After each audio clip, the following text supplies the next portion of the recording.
आपका बहुत स्वागत है आज के। तो जैसा आप जानते हैं मेरा चैनल जो है मेंटल हेल्थ के बारे में है।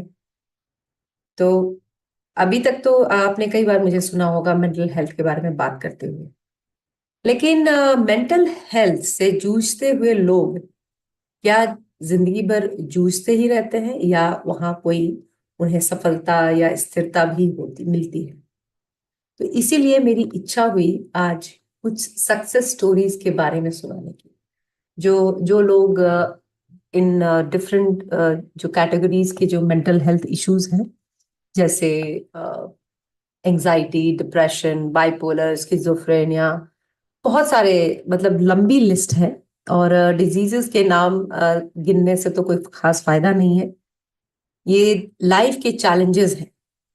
तो जिन जब इनको डिस्क्राइब करते हैं तो ये बड़ी बहुत गंभीर बात लगती है, बहुत ही सीरियस लगता है। अरे बाप रे, ये कौन सा बड़ा इशू हो गया। लेकिन क्या इन सबके साथ भी एक अच्छी जिंदगी, एक अच्छी गुड क्वालिटी जिंदगी आप जी सकते हैं? सवाल ये है। तो जवाब है जी हाँ, बिल्कुल जी सकते हैं। ये हो सकता है कि आप किसी गंभीर समस्या से जूझ रहे हो in terms of mental health, लेकिन इसके बावजूद आप एक अच्छी जिंदगी जी सकते हैं। इस सिलसिले में जो पहली सक्सेस स्टोरी है, इसमें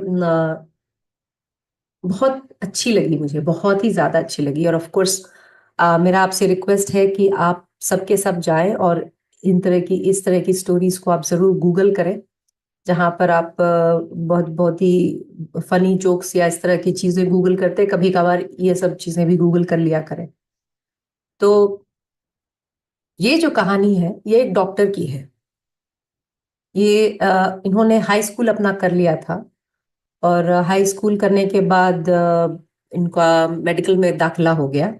सो बड़ा सब कुछ अच्छा लग रहा था। जो एक एक हमारा जो परसेप्शन है लाइफ के बारे में कि डॉक्टर बन गए अब तो लाइफ सेट है, क्योंकि उसके बाद तो बहुत पैसा भी मिलेगा। तो ऐसा ही लग रहा था इनको भी कि सब कुछ तो सही लग रहा है। जम गई बात। तो एक बहुत ही अच्छे इंस्टीट्यूट में इनको रेसिडेंसी प्रोग्राम मिल गया और काम अच्छा चलने लगा, पढ़ाई अच्छी चलने लगी। बस कुछ 6 हफ्ते यानी 1.5 महीने की के अंदर रेसिडेंसी प्रोग्राम में इनको ऐसा लगने लगा कि ये अपना काम जो है कर नहीं पा रहे हैं। जैसे ये इनकी उम्र कुछ रही होगी 18-20 साल। तो उस उम्र में इनका फोकस बहुत अच्छा रहा होगा, क्योंकि तभी इन्होंने इतना कुछ अपनी जिंदगी में अचीव किया। तो इस करने के दौरान उनका जो फोकस रहा, कंसंट्रेशन रहा पढ़ाई के प्रति, ये अचानक से कुछ उसमें कमी सी आ गई। जैसे कि कभी कभी ये जा रहे हैं कहीं वॉशरूम या फिर अपने बेड में या फिर अपने क्लासरूम में, इस छोटी छोटी चीजों में भी इनको कंसंट्रेट करने में परेशानी होने लगी। क्या आप इमेजिन भी कर सकते हैं कि अगर आपको वॉशरूम जाने और अपने क्लासरूम जाने में भी परेशानी होने लगे, ये कैसा लगा होगा, कैसा रहा होगा ये मतलब ये मोमेंट। या फिर मतलब इनको इनसे जो ये पढ़ने में बहुत अच्छे थे, ये पढ़ाई नहीं हो पा रही थी इनसे। इनकी मेमोरी बहुत अच्छी थी, लेकिन अब ये कुछ भी याद नहीं रहता था उनको। तो बड़ा फ्रस्ट्रेशन होता था कि ऐसा क्यों हो क्यों रहा है मेरे साथ। और कुछ समझ नहीं आ रहा था कि कैसे इसको हैंडल करें। दिमाग लगता था जैसे कि दिमाग को लकवा मार गया हो, दिमाग काम करना बंद कर दिया कर रहा है, ऐसा लग रहा था। ऐसा लग रहा था कभी कभी कुछ डिमेंशिया तो नहीं हो गया इतनी छोटी उम्र में। तो इन्होंने कोशिश की कि चूंकि ये डॉक्टर ही बन ही रहे थे, तो इन्होंने कोशिश की कि चलो बात कर लेते हैं इस अपने सीनियर्स के साथ। तो प्रॉपर डायग्नोसिस के बाद पता चला कि physically he is very fit, but actually he is suffering from depression.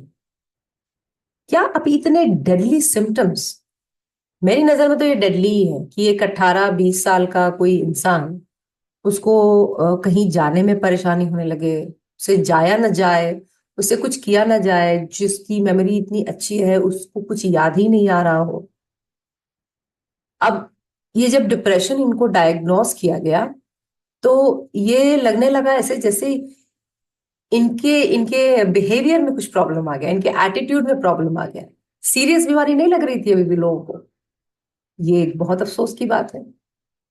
कई बार लोगों को लगा कि शायद हाइपोथायराइडिज्म तो नहीं हो गया। मतलब आप देख रहे हैं कि कैसे एक मेंटल हेल्थ को, एक डॉक्टर, एक रेसिडेंट के मेंटल हेल्थ को लोगों ने कैसे ट्रीट किया।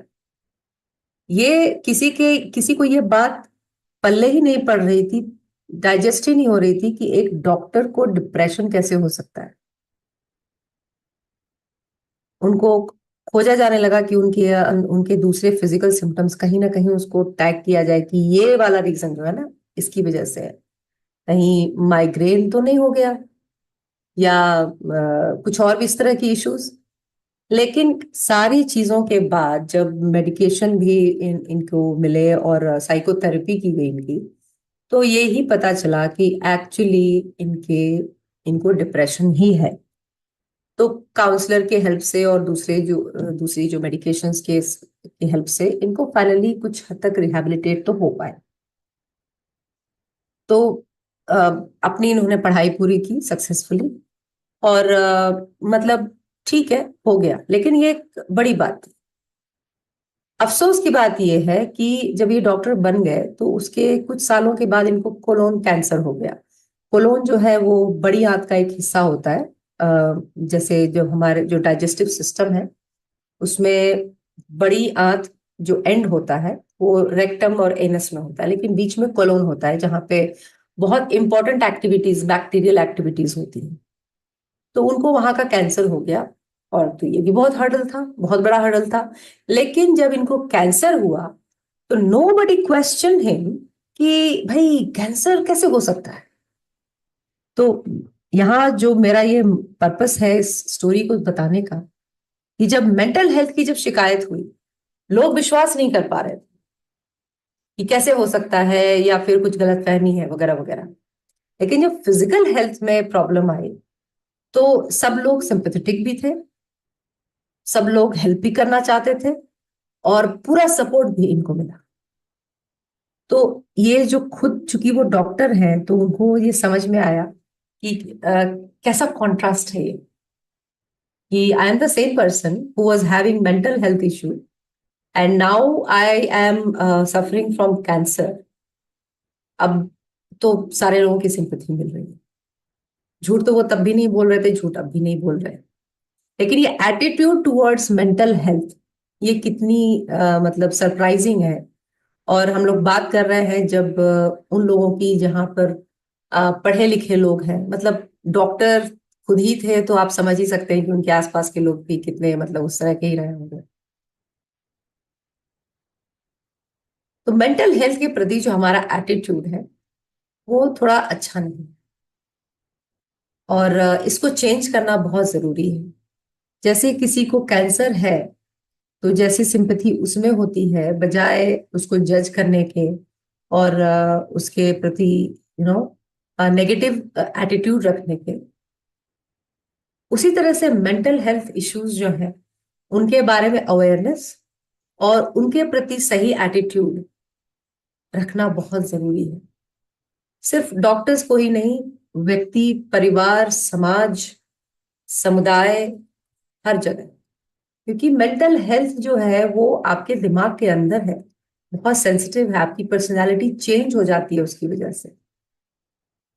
उसको उतना ही एक्नॉलेजमेंट मिलना चाहिए उसी तरीके से जितना फिजिकल हेल्थ को मिलता है। Everyone, thank you for joining, and please subscribe my channel.